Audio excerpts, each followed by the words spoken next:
Det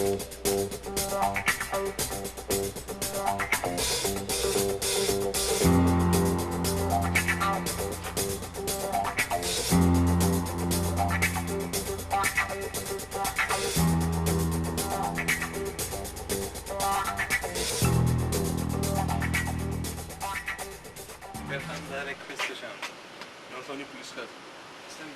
Rafael Malin. Du ska verkligen veta att vi beklagar din brors död.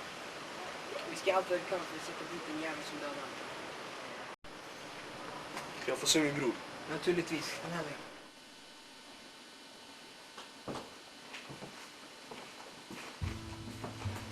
Är du verkligen säker på att du vill se det?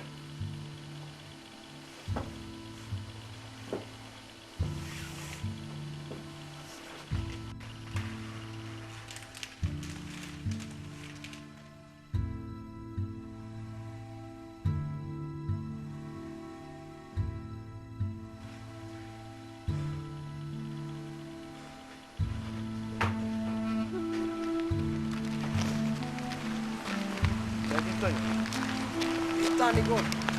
Röga bröstgatan. Han var helt utslagen. Man skjutit honom i huvudet. En enda kula som gått rakt genom huvudet. Jag förstår inte, varför skulle någon kunna göra något sånt till Rick? Han var ju den vänligaste människan man skulle tänka sig. Han skulle aldrig göra någon person illa. Vem skulle det döda honom? Och varför? Vet du vad, Chris?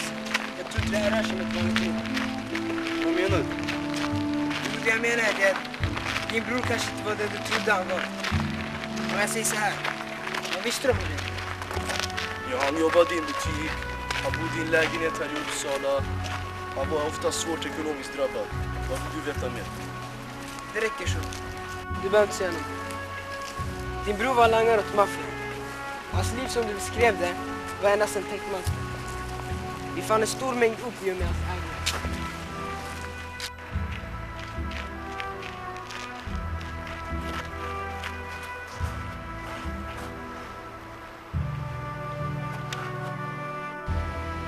Så ni påstod det var maffian som dödade min bror. Men varför? Antagligen så hade din bror skött langningstransporter under en lång tid. Men ville kanske dra sig ur. Men för sent. Vi tror att din bror jobbade åt en speciell gangster. Och inte vilken gangster som helst. Utan en av världens största. Hans namn är Dino Angelo. Varför sa inte Eric något om det här till mig? Vi kanske hade kunnat hjälpa honom. Troligtvis ville han nog inte utsätta dig för någon fara. Din Angelo, va? Han ska få soten för det han gjorde med min bror. Det står koll på. Vänta på. Chris!